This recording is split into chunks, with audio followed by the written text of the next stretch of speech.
सभी को नमस्कार। उम्मीद आप अच्छे होंगे, बहुत अच्छे से अपनी पढ़ाई भी कर रहे होंगे। आज हम कंप्लीट इकोनॉमिक्स के क्वेश्चन देखेंगे, चाहे वो यूपी ट्रिपल एससी पैट हो, ग्रुप डी हो, यूपीएसआई हो। ये वो क्वेश्चन है जो हर एक एग्जाम में पूछे गए हैं और इन क्वेश्चन को लगाना इसलिए जरूरी है कि एग्जाम पैटर्न अगर इस तरीके का रहता ट्रेंडिंग, तो आपको कंप्लीट क्वेश्चन इस क्लास से देखने को मिल जाएंगे। आज हम 100 क्वेश्चन ऐसे कवर करेंगे जो तीन तीन चार चार बार रिपीट हुए हैं इकोनॉमिक्स को लेकर। बिना टाइम गवाए स्टार्ट करते हैं क्लास को, और इसकी पीडीएफ आपको टेलीग्राम पर मैं डाल दूंगा, जिसकी लिंक मैं आपको कमेंट बॉक्स में पिन कर दूंगा। वहां से डाउनलोड करके एक बार अपना रिवीजन कर लीजिएगा। स्टार्ट करते हैं आज की क्लास को सबसे पहले क्वेश्चन से। सबसे पहला क्वेश्चन है, भारतीय अर्थव्यवस्था को किस रूप में व्यक्त किया जा सकता है? आप सभी को पता है हमारी जो अर्थव्यवस्था है वो मिश्रित प्रकार की है। कैसी है? मिश्रित प्रकार की अर्थव्यवस्था है भारत की अर्थव्यवस्था। कैसी मिश्रित प्रकार की अर्थव्यवस्था है? मिश्रित अर्थव्यवस्था का अर्थ क्या है? तो इस अर्थव्यवस्था का अर्थ क्या है? सार्वजनिक तथा निजी क्षेत्र सह अस्तित्व, यानी निजी क्षेत्र और सार्वजनिक क्षेत्र मिलकर काम करते हैं। ये मिश्रित अर्थव्यवस्था का क्या होता है? प्रकार होता है। आर्थिक विकास की दृष्टि से भारत विकसित देश है, विकासशील, अविकसित राष्ट्र या फिर अर्ध विकसित राष्ट्र है? आप सभी को पता है भारत एक विकासशील राष्ट्र है। कैसा है? विकासशील राष्ट्र है भारत। यानी जो अभी विकास की दर को प्राप्त कर रहा है, अभी रनिंग में है, उसे कहते हैं विकासशील, है ना? चलेगा, जो अपने लक्ष्यों को भी प्राप्त करने में लगा हुआ है। बंद अर्थव्यवस्था का क्या तात्पर्य होता है? जहां पर आयात और निर्यात बंद होता है, ना तो वो आयात करते हैं ना ही निर्यात करते हैं, उसे कहते हैं बंद अर्थव्यवस्था। तो क्या होता है हमारे पास? आयात बंद, आयात निर्यात बंद होता है, उसे कहा जाता है बंद अर्थव्यवस्था।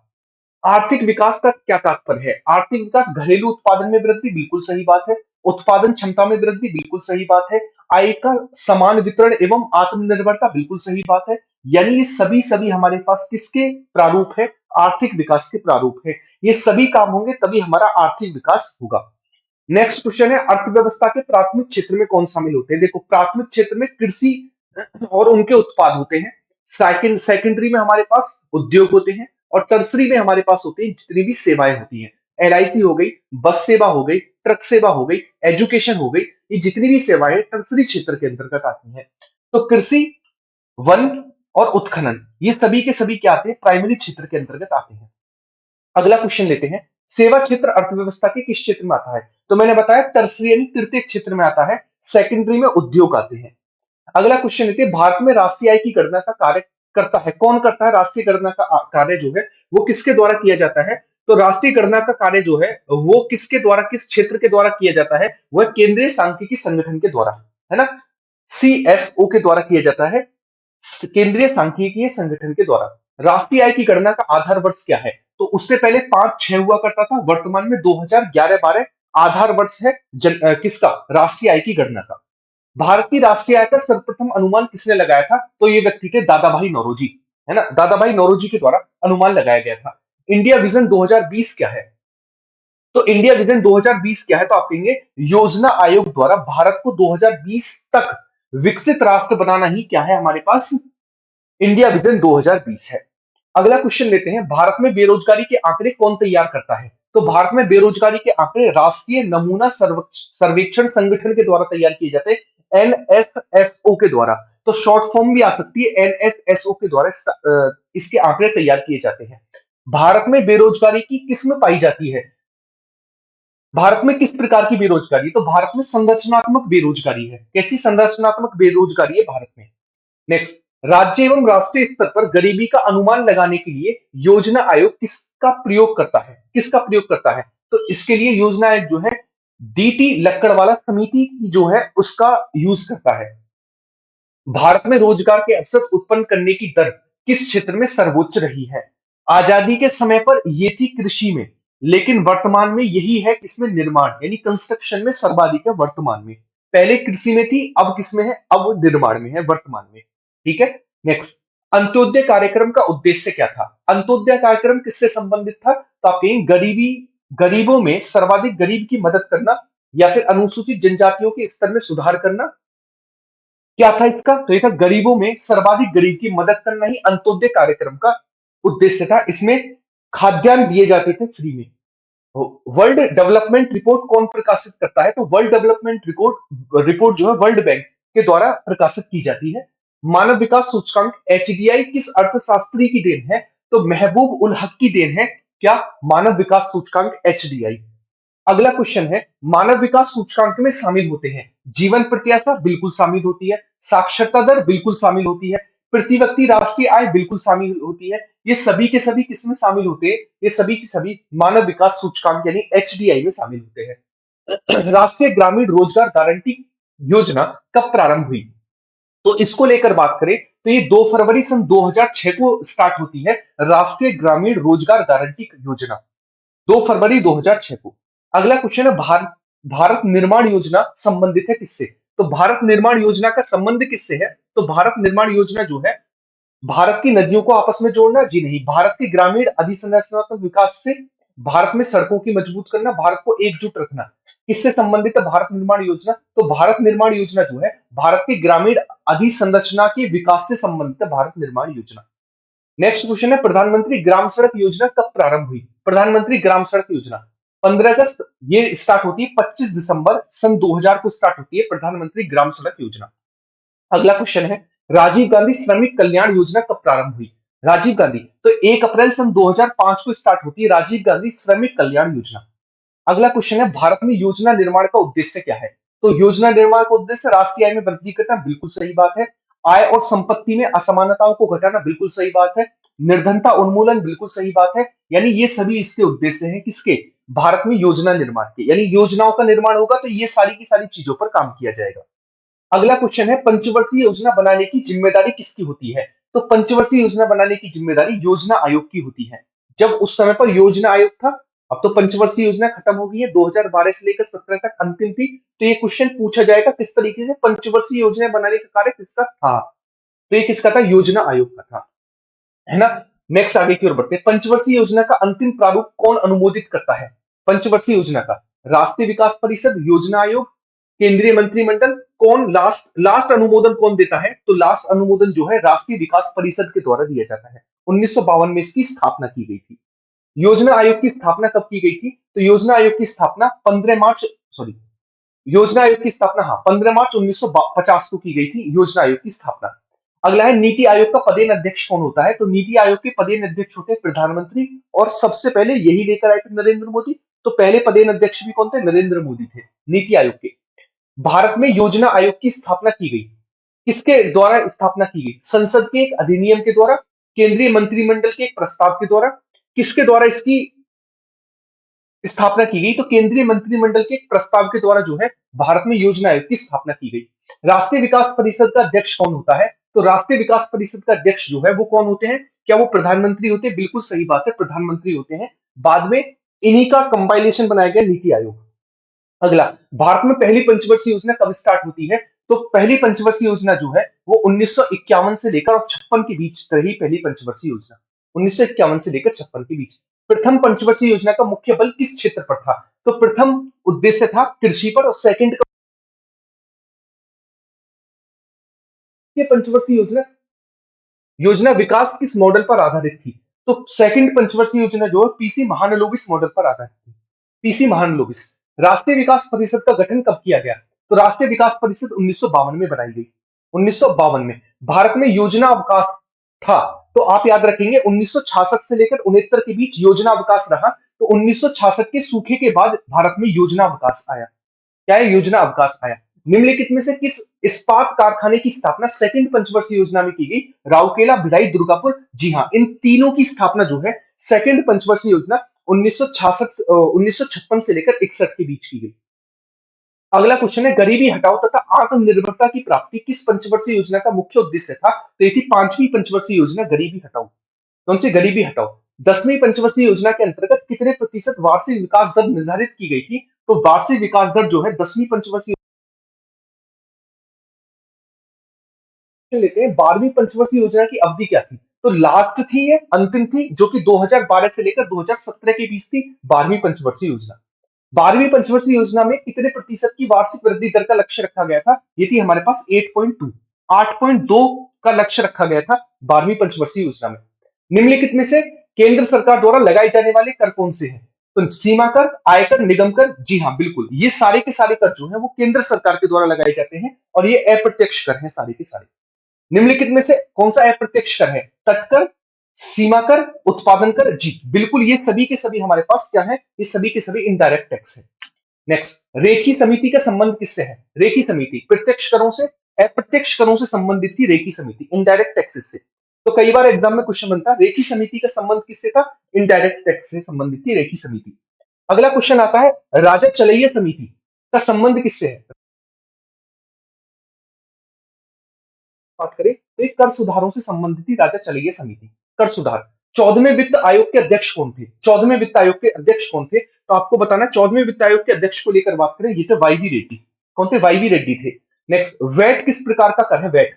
तो वैट को लेकर बात करें, प्रत्यक्ष है, अप्रत्यक्ष है या दोनों है? तो वैट जो है एक अप्रत्यक्ष कर है। वैल्यू एडिड टैक्स क्या है? एक अप्रत्यक्ष कर का उदाहरण है। भारत में वैट कब लागू हुआ आपको बताना है। भारत में वैट कब लागू होता है ये आपको बताना है। तो भारत में वैट को लेकर बात करें, 1 अप्रैल सन 2005 को भारत में वैट लागू होता है। अगला क्वेश्चन है भारत की विधि ग्रह मुद्रा है, यूटो, डॉलर, रुपया या फिर पाउंड स्टर्लिंग। तो आपको सभी को पता है भारत की तो मुद्रा रुपया है ना? कौन सी रुपया है? सरकार द्वारा पुरानी मुद्रा को समाप्त कर नई मुद्रा चलाना कहलाता है। ये क्या कहलाता है? विमुद्रीकरण, है ना? डिमोनेटाइजेशन कहलाता है, जो कि अभी हमें देखने को मिली थी 2016 के करीब में। वह अवस्था जिसमें मुद्रा का मूल्य गिर जाता है, तो इसे हम कहते हैं मुद्रास्फीति। क्या कहा जाता है? मुद्रास्फीति कहा जाता है। और इस समय पर बहुत तकलीफ, कह सकते हैं बेरोजगारी आती है। अब तक भारतीय रुपए का कितनी बार अवमूल्यन हुआ है? तो भारतीय रुपए का अब तक 3 बार अवमूल्यन हो चुका है। कितनी बार? 3 बार भारतीय रुपए का अब तक अवमूल्यन हो चुका है। अर्थशास्त्र का जनक किसे कहा जाता है आपको बताना? अर्थशास्त्र का जनक। तो अर्थशास्त्र का जनक कहा जाता है किसको? एडम स्मिथ को कहा जाता है अर्थशास्त्र का जनक। अगला क्वेश्चन है जैम क्या है? जेएम। तो जैम है जनधन आधार मोबाइल। जैम है जनधन आधार मोबाइल ही क्या है? जैम है। अगला क्वेश्चन है the theory of income, employment and interest पुस्तक के लेखक कौन है? तो इसके पुस्तक के लेखक हैं एम किन्स। एम किन्स के द्वारा ये पुस्तक लिखी गई है। भारत में कौन सी अर्थव्यवस्था विद्यमान है? तो मैंने आपको बताया था भारत में मिश्रित अर्थव्यवस्था देखने को मिलती है ना? मिक्स्ड इकोनॉमी है। वह अर्थव्यवस्था जो अपनी आवश्यकता के अनुरूप वस्तुओं और सेवाओं का उत्पादन में समर्थ होती है कहलाती है ना? उसे आत्मनिर्भर अर्थव्यवस्था कहा जाता है, जो अपनी आवश्यकताओं के ऊपर डिपेंड करती है। अर्थव्यवस्था के किस क्षेत्र में कृषि का संबंध है? तो कृषि प्राथमिक क्षेत्र के आता है कृषि। नेक्स्ट, आर्थिक क्रियाकलापों के अंतर्गत द्वितीय क्षेत्र में सम्मिलित है। तो द्वितीय क्षेत्र में क्या आती है? उद्योग आती है द्वितीय क्षेत्र में। उद्योग मतलब मैन्युफैक्चर वाला पार्ट, विनिर्माण वाला पार्ट आता है। अगला क्वेश्चन है भारत में आर्थिक नियोजन की पहली रूपरेखा का प्रस्ताव किसके द्वारा प्रस्तुत किया गया था? तो पहली रूपरेखा जो है ये प्रस्तुत की गई थी एम एन रॉय के द्वारा, है ना? किसके द्वारा? एम एन रॉय के द्वारा ये पहली प्रस्तुत की गई थी। नेक्स्ट, आगे की ओर बढ़ते हैं अगले क्वेश्चन की ओर। और अगला क्वेश्चन हमारी स्क्रीन पर ये रहा। सॉरी, ये इसका आंसर होगा एम विश्वेश्वरैया के द्वारा। एम विश्वेश्वरैया के द्वारा गांधीवादी योजना किसके द्वारा प्रतिपादित की गई? गांधीवादी योजना तो मन्ना नारायण अग्रवाल के द्वारा गांधीवादी योजना का प्रस्ताव। विकास दर कितनी थी? तो प्रथम पंचवर्षीय योजना में प्राप्त विकास दर थी 3.6। कितनी थी? 3.6। भारत में योजना आयोग की स्थापना कब की गई? योजना आयोग की स्थापना भारत में कब की गई? तो भारत में योजना आयोग को लेकर मैं बात करूं तो इसकी स्थापना की गई 15 मार्च 1950 को। अगला क्वेश्चन है सर्वोदय योजना का प्रतिपादन किसके द्वारा किया गया? तो ये जयप्रकाश नारायण थे, उनके द्वारा इसका प्रतिपादन किया गया था। योजना अवकाश के 3 वर्ष थे। 1966 से लेकर 69 के बीच भारत में योजना अवकाश रहा। नीति आयोग के प्रथम कार्यकारी अधिकारी सीईओ कौन थे? तो इनका नाम क्या था? इनका नाम था सिंधु श्री खुल्लर। क्या नाम था? सिंधु श्री खुल्लर इनका नाम था। नीति आयोग की स्थापना कब हुई होती है? तो नीति आयोग की स्थापना 2015 में होती है और 1 जनवरी 2015 को नीति आयोग की स्थापना हुई। राष्ट्रीय आय की गणना हेतु आधार वर्ष क्या है? पहले 5-6 था, अब 2011-12 आधार वर्ष है। किसको लेकर? राष्ट्रीय आय की गणना को लेकर। पूर्ण रूप से स्थापित भारत का पहला बैंक कौन सा था? पूर्ण रूप से स्थापित। बाजार कीमत पर सकल राष्ट्रीय उत्पाद है। बाजार कीमत पर सकल राष्ट्रीय उत्पाद क्या है? तो जीएनपी बराबर होता है जीडीपी प्लस विदेशों से प्राप्त निवल आय। ये कहलाता है बाजार कीमत पर सकल राष्ट्रीय उत्पाद। 1867-68 में भारत में प्रति व्यक्ति आय 20 रुपए थी। यह सबसे पहले किसने कहा? तो ये कहा गया दादा भाई नौरोजी के द्वारा, है ना? Poverty and un-British rule in India पुस्तक में कहा गया। सकल राष्ट्रीय उत्पाद से उत्पाद में उत्पादन प्रक्रिया के दौरान होने वाले मूल मूल ह्रास को घटाने पर क्या प्राप्त होता है? तो अगर हम मूल ह्रास को घटा देते हैं तो इससे हमें जीडीपी, जीएनपी क्या प्राप्त होता है? तो आपने इसे घटाने पर हमें प्राप्त होता है क्या? चलिएगा। बहुत बढ़िया। इससे हमें प्राप्त होता है शुद्ध राष्ट्रीय उत्पाद, एनएनपी प्राप्त होता है। नेक्स्ट, गरीबी के दुष्चक्र का सिद्धांत किसके द्वारा दिया गया? तो गरीबी का दुष्चक्र जो है दिया गया था प्रोफेसर रेगनर के द्वारा। शताब्दी में मुद्रास्फीति तथा बेरोजगारी के उच्च व बढ़ती हुई दर की स्थिति को क्या कहा जाता है? यानी बेरोजगारी भी बढ़ रही है, मुद्रास्फीति भी बढ़ रही है, इसे कहा जाता है क्या? इसे कहा जाता है मुद्रा अपस्फीति, है ना? डी इन्फ्लेशन इसे बोला जाता है। फिलिप्स वक्र का संबंध किससे है? फिलिप्स वक्र किससे रिलेट करता है? तो फिलिप्स वक्र को लेकर मैं बात करूं, इसका संबंध है स्फीति दर और बेरोजगारी की दर को मापता है फिलिप्स वक्र। मौद्रिक नीति किसके द्वारा तैयार की जाती है? मौद्रिक नीति, तो मौद्रिक नीति आरबीआई शुरू करता है मौद्रिक नीति। स्वैच्छिक वाहन स्क्रैपिंग नीति के अंतर्गत वाणिज्य वाहनों की सीमा अवधि कितने वर्ष रखी गई है? तो वाणिज्यिक वाहनों की सीमा अवधि जो है वो 15 वर्ष रखी गई है। कितने वर्ष? 15 वर्ष। वस्तुओं और सेवाओं का इलेक्ट्रॉनिक नेटवर्क के माध्यम से क्रय विक्रय करना क्या कहलाता है? तो इसे कहते हैं ई वाणिज्य, यानी ई कॉमर्शियल। नेक्स्ट, भारतीय रिजर्व बैंक का कार्य नहीं है, इनमें से क्या नहीं है भारतीय रिजर्व बैंक का कार्य? नियंत्रण करना, ये सभी है। निर्यातकर्ताओं का ऋण देना, ये इसका कोई कार्य नहीं है। आरबीआई का ये कोई कार्य नहीं है। एक देश एक राशन कार्ड योजना को पायलट प्रोजेक्ट के रूप में कौन से राज्यों में लागू किया गया? तो सबसे पहले इसे आंध्र प्रदेश और तेलंगाना स्टेट में लागू किया गया था, एक देश एक राशन कार्ड को। अगला क्वेश्चन लेते हैं, सेबी के कार्यों में सम्मिलित है। सेबी क्या काम करती है? स्टॉक एक्सचेंज के कार्यों को विनियमित करती है, बिल्कुल सही बात है। शेयर बाजार से संबंधित अनुचित एवं धोखाधड़ी से परिपूर्ण व्यापारिक कार्यों पर रोक लगाती है, बिल्कुल सही बात है। प्रतिभूतियों के अंतरण व्यापार को नियंत्रित करती है, बिल्कुल सही बात है। तो ये स्टॉक एक्सचेंज है जो इन सभी कामों पर नियंत्रण करती है। अगला क्वेश्चन है, अवमूल्यन का उद्देश्य क्या है? तो अवमूल्यन का उद्देश्य है निर्यात को बढ़ावा देना। अवमूल्यन होगा तो हमारी चीजों के रेट घटेंगे, रेट घटेंगे तो विदेशों में बिकेगी तो निर्यात बढ़ेगा। तो ये निर्यात बढ़ाने के लिए होता है। बुल एंड बियर शब्द इनसे इससे है, स्टॉक एक्सचेंज से संबंधित बुल एंड बियर। भारत में आर्थिक सर्वेक्षण प्रति वर्ष सरकारी तौर पर प्रकाशित किया जाता है। किसके किसके द्वारा प्रकाशित किया जाता है? आपको बताना है कौन सा मंत्रालय इसे प्रकाशित करता है ना? तो इसको प्रकाशित करने का काम होता है वित्त मंत्रालय का। किसका होता है? वित्त मंत्रालय का होता है। राष्ट्रीय कृषि एवं ग्रामीण विकास बैंक की स्थापना किस समिति की सिफारिश के आधार पर की गई थी? तो ये था हमारे पास कौन सी? ये थी शिवरामन समिति, नरसिम्हा समिति। फिर वाली नरसिम्हा समिति की सिफारिश पर की गई थी। किसकी सिफारिश पर? नरसिम्हा समिति की। क्या पूछा? राष्ट्रीय कृषि एवं ग्रामीण विकास बैंक। अच्छा, ये थी शिवरामन समिति। नाबार्ड को लेकर बात कर रहा, नाबार्ड को लेकर शिवरामन समिति। नरसिम्हा समिति ने किससे संबंधित सुझाव केंद्र सरकार को दिए थे? तो बैंकिंग संरचना सुधार संबंधित दिए थे नरसिम्हा समिति ने। बैंकों में सुधार से संबंधित थी नरसिम्हा समिति। सी रंगराजन समिति के आधार पर प्रतिदिन गरीब नहीं माना जाएगा, 32 रुपए खर्च करता है तो वो गरीब नहीं माना जाएगा, है ना? 32 रुपए खर्च करेगा तो गरीब नहीं माना जाएगा। ये वही लोग थे जो लाखों रुपए खर्च करके कह रहे थे तुम गरीब नहीं हो, 32 खर्च करोगे तो। अल्प विकसित देशों में गरीबी का मुख्य कारण क्या है? तो अल्प विकसित क्षेत्रों में गरीबी का मुख्य कारण है आय की असमानता। आय की असमानता मुख्य कारण है। आधार वर्ष 2004-5 को कब बदलकर 2011-12 किया गया? तो किस वर्ष इसे बदलकर 2011-12 किया गया आपको बताना है। तो इसी को बदलकर 2011-12 जो है वो 2015 में किया गया, जनवरी 2015 में। आधार वर्ष व चालू वर्ष में अंतर होता है ना? आधार वर्ष में चालू वर्ष में अंतर होता है विदेशों से प्राप्त आय का, मुद्रास्फीति का, राजकोषीय घाटे का, या फिर इन सभी का। तो आप याद रखिए मुद्रास्फीति का। इसका होता है मुद्रास्फीति का। राष्ट्रीय आय की गणना की जाती है।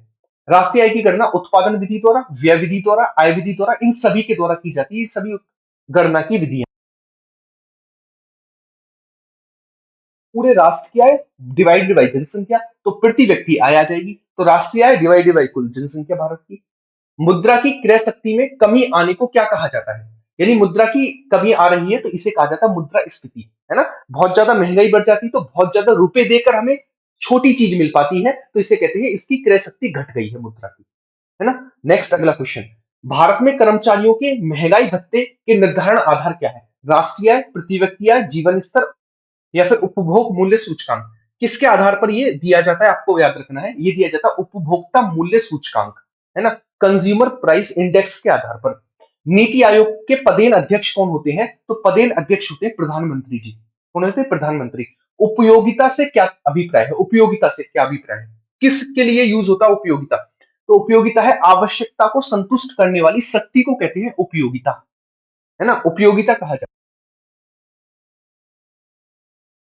किसके द्वारा किया गया था? जनवादी योजना का प्रतिपादन। तो जनवादी योजना जो है एम एन रॉय के द्वारा लाई गई थी, जनवादी योजना। भारतीय राष्ट्रीय विकास परिषद की स्थापना कब होती है? तो इसका आंसर मैं आपसे कमेंट बॉक्स में चाहूंगा, क्योंकि मैं पहले भी बता चुका हूं।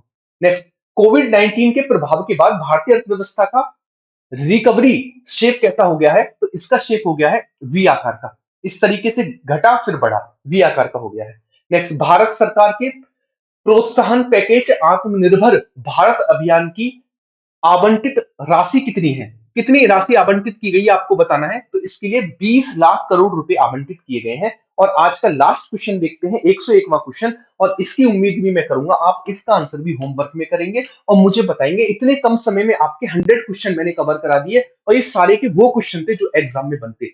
इसके लिए आपको कम से कम 1.5 से 2-3 घंटे देने पड़ते, कहीं और होते। तो ये कंप्लीट रिवीजन हो गया इकोनॉमिक्स का। तो सारा का सारा माइंड सेट हो गया कि हमने सारे चैप्टर का रिवीजन कर लिया। इस चैनल पर जो नहीं है सब्सक्राइब कर लेना, क्योंकि ये कम समय में ज्यादा कंटेंट और अच्छी तैयारी कराने के लिए जाना जाता है। बाकी इसकी पीडीएफ आपको कमेंट बॉक्स में पिन मिलेगी, वहां से एक बार लेके एक बार रिवीजन आप जरूर कर लेना। बाय बाय, टेक केयर, सभी को जय हिंद।